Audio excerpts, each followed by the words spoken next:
Well, it's always been my understanding that behind the scenes, Kate has tried very hard to forge a rapprochement and act as a peacemaker between William and Harry. You know, she loves Harry. He said she is the sister that he never had.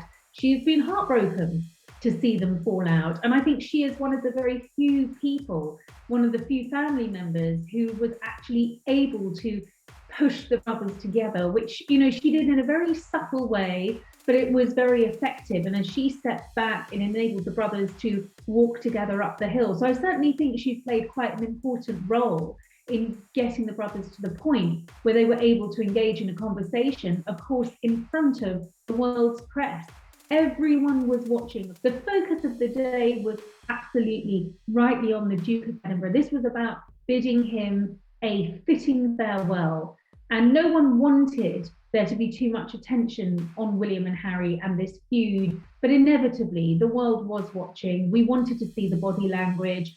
They were very tense as they walked down the hill and to the quadrangle when they entered the chapel. There was no exchange across the aisle. They were seated opposite each other at St. George's Chapel. There was no eye contact. William and Kate had their gaze firmly on the coffin. Harry at points just seemed to be looking into the distance. One only knows what was going through his head. But that closeness, that thawing of icy relations certainly took place outside the chapel. And I think many people felt a sense of relief. I certainly did, sitting there commentating on this really important occasion where inevitably there was speculation on the brothers. I was relieved that that ice was broken and that here they were, finally, shoulder by shoulder and talking. I know that Prince Harry was very nervous ahead of coming over to the UK for the funeral. Of course, this was the first time that he had seen members of his family in over a year. The last public engagement where he was with the senior members of the royal family was the Commonwealth Day service. There have been reports that Prince Harry was given the cold shoulder by some members of the royal family over here.